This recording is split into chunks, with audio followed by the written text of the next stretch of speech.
Bienvenidos y bienvenidas, seguidores de Proceso Periodismo Alternativo, en esta tercera edición. Y para Proceso Café es un gusto tener a nuestra invitada de hoy, Ana María Cofiño. Ella es feminista, es antropóloga y escritora, a quien le damos la cordial bienvenida. Bienvenida, Ana María. Gracias, Julio, por invitarme y al público que nos escuchará. Gracias. Claro. Ana María, ayer hubo una celebración del Bicentenario en medio de mucho rechazo ciudadano. 200 años. Ahora vale la pena preguntarnos y cuestionarnos qué nos queda después de estos 200 años. Bueno,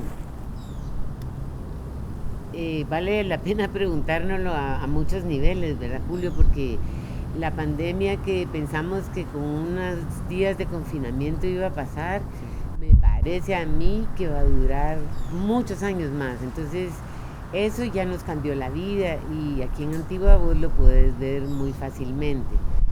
Ahora, en cuanto a la independencia, a la soberanía, al Estado de Guatemala, porque al final de cuentas, si hablamos de las fechas patrias o si hablamos de toda esta parafernalia, hay que pensar de qué estamos hablando. Y entonces estamos hablando de un Estado que realmente no ha cumplido con darle bienestar a la gente, con garantizar los derechos humanos de todas las personas, con satisfacer las necesidades básicas de la población, que es para lo que sería.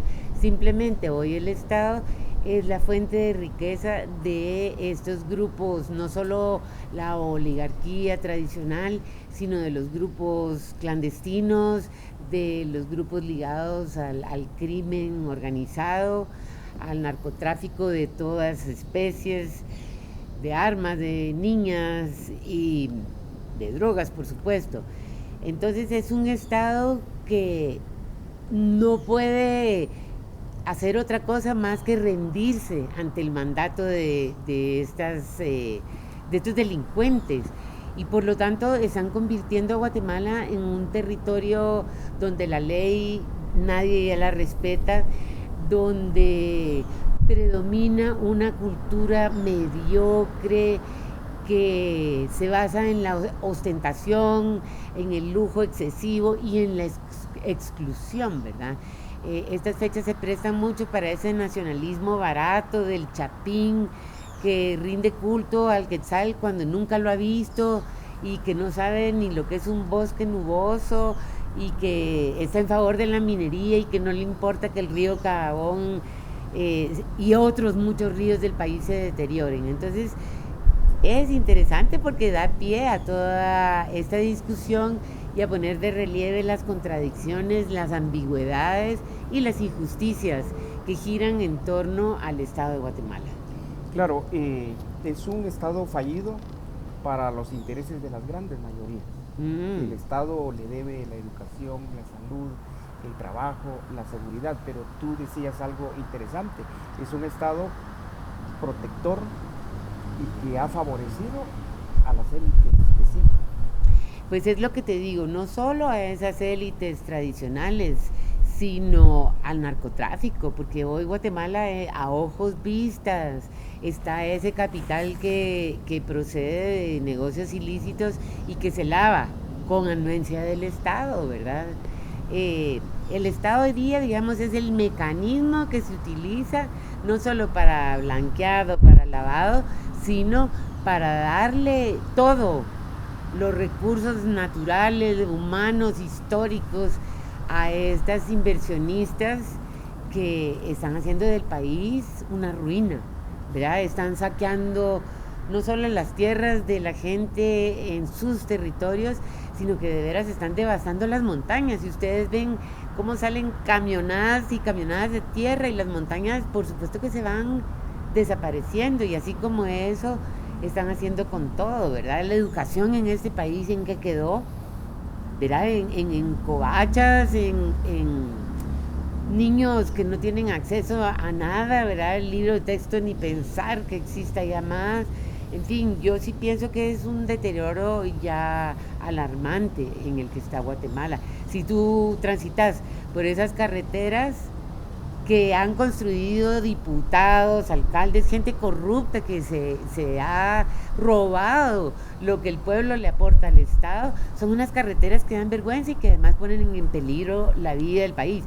Y ahí sí, que digan los que siempre patalean, porque esas carreteras en mal estado también impiden el tránsito de mercancías y todo lo que implica la economía de este país.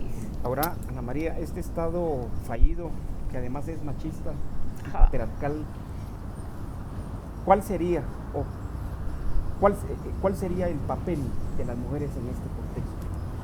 Bueno, yo creo que las mujeres tenemos muchas cosas que hacer por nosotras mismas, para empezar, ¿verdad? Y en ese sentido yo creo que es re fácil que las mujeres cuestionemos lo de la independencia, porque las mujeres mismas vivimos en nuestros cuerpos una dependencia o una codependencia, si le queremos llamar así. Vivimos bajo una serie de opresiones que nos impiden ser personas, con todo lo que eso implica. Nos impiden gozar de derechos, nos reducen siempre a ser como las peor concebidas, las peor tratadas, ¿verdad? Un país donde cada día hay niñas violentadas, violadas, obligadas a ser madres a temprana edad, desde los 9 años. Entonces dices, bueno, las mujeres tenemos mucho que hacer por nosotras mismas, pero también las mujeres tradicionalmente reclamamos por el prójimo, por nuestros hijos, de la voz. Entonces, ¿qué? Lo que se necesita es mínimo satisfacer las necesidades básicas de la población, ¿verdad? Que en las poblaciones tendría que haber agua potable para toda la gente. Eso es un derecho humano elemental. Pero el agua potable se privatizó. Pero tendría que haber servicio de drenajes, tendría que haber escuela pública, desde chiquitos hasta grandes, ¿verdad? Lo elemental, cada población tendría que tener un sistema de disposición de basura, no como Antigua, que se llenan la boca con que es el lugar más maravilloso para el turismo, cuando tenemos encima de Antigua un basurero que no se han querido dignar, exacto, a clasificar y a reciclar. Es tan simple como eso, y así está todo el país. Lo que le está haciendo el país de Guatemala al Atlántico es una vergüenza, no hay derecho. Pero ¿cuántos gobiernos van, me entiendes? Y que no quieren solucionar, sino cada vez aumenta el deterioro. Porque después de los acuerdos de paz había mucha esperanza, pero en realidad lo que vemos ahora y lo que está al alcance de toda la gente que quiera ver es que le abrieron las puertas a estos megaproyectos que no tienen misericordia, que no tienen escrúpulos, que están destruyendo el país. Si vos vas a ver la minera de níquel que tienen ahora los rusos, de veras, se están comiendo las montañas, se las están sacando enteras. Claro, y parece ser que la clase política tradicional se sigue reciclando y no hay aportes, no hay novedades, no hay ideas, no hay pensamiento. Es el cuidado de sus intereses. Pues ya ves las ideas, ¿verdad? Como esto de celebrar el bicentenario, que realmente, pues si lo vemos realistamente, se te puede picar el hígado, pero si vos lo ves, digamos, con sentido del humor, dices, bueno, en la cara nos están diciendo que somos estúpidos y que ellos pueden tirarse 800 millones de dólares o de quetzales, ya no importa, en hacer un bodrio, en arruinar el parque. Me refiero al Parque Centenario en la capital, ¿verdad? ¿Qué le importa también a un alcalde como Víctor Hugo del Pozo poner unas pantallas que nadie está atendiendo con un mensaje que no le interesaba a nadie y que cuestan una fortuna para celebrar el bicentenario? Y así en todo el país, porque están tirando el dinero en hacer parques. Tienen ideas, pero son ideas para robar con el mayor de los descaros, ¿verdad? Porque todavía, digamos, a estas alturas, medio que nos dan a todo con el dedo, ¿verdad? Disfrazan algunas cosas.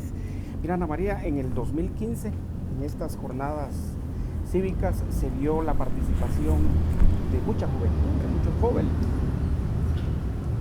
Y sin embargo, ahora, seguramente por la pandemia, puede ser una razón, pues también hay poca participación. Creo yo que los jóvenes, porque en este país vota más del 70% que son jóvenes, deben tener un papel protagónico. Yo no coincido con vos, fíjate, ¿Sí? Julio, porque yo veo muchísimas jóvenes, por ejemplo, en el movimiento feminista y de mujeres, en la Universidad de San Carlos de los Besis, son puros muchachitos los que están ahora al frente de la AEU, son patojos de 20 años, ¿verdad vos?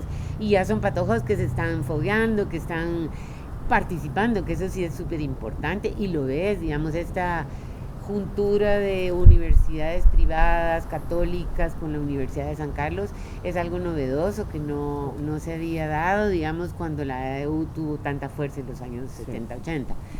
Luego en el arte, vos, Julio, en el arte ves a estos jóvenes, y sobre todo yo lo que he visto, digamos, en exposiciones aquí en Antigua, jóvenes indígenas, cachiqueles, sutujiles, quichés, en la música, en escultura, en propuestas políticas, por todos lados, en Comalapa, lo ves en distintas partes del país, jóvenes que están defendiendo sus territorios también, y jóvenes que se están comprometiendo a otras formas de participación que no sea nada más el voto, porque los partidos y el sistema de partidos políticos como existen era uno de los temas que queríamos transformar, jóvenes y viejos, y realmente lo que se logró fue podrirlo peor, o sea, se convirtió en algo peor, porque todavía el Tribunal Supremo Electoral tenía cierta credibilidad, pero hoy ¿qué pasa? Está tomado por el pacto de corruptos, y todos los partidos y esta brincadera que tienen de un partido a otro, sin programa, sin una propuesta real, a los jóvenes ya no les interesa. Lo que tú dices da mucha esperanza, y creo yo que sí, definitivamente hay que verlo y hay que animarlos y acompañarlos. En la medida que ellos quieran, verá vos, porque la juventud, y lo digo por mi experiencia, uno a esa edad cree que lo sabe todo, y como estás tan apasionado por la vida, pues vas con todo, ¿verdad vos? Sí. Con mucha energía, con mucha pasión, pero hay un momento en que estas generaciones como que tienen que romper el ombligo con la generación de sus ancestros, y eso puede suceder. Entonces yo siento que yo estoy en una etapa en que siento que he dado lo que he podido y sigo dando, pero esos chavos requieren, reclaman y usan los espacios, son protagonistas de su tiempo. Y si nos necesitan, pues aquí estamos, ¿verdad vos? Claro. Sí. Ana María, en los últimos días, a través de algunos medios de comunicación, nos hemos enterado de actos de violación en contra de menores de edad. Pero el tema aquí, y lo escandaloso, es la participación de una magistrada suplente que se ha dedicado a defender estos casos. Estamos hablando de Claudia Paniagua. ¿Ustedes le dan acompañamiento a estos casos? Por supuesto, y la verdad, Julio, que es lamentable el papel de la licenciada, pero el verdadero papel lamentable es el del violador. No sigamos echándole a las mujeres la parte más grave del asunto. El violador es el culpable y quienes lo solapan, ¿verdad?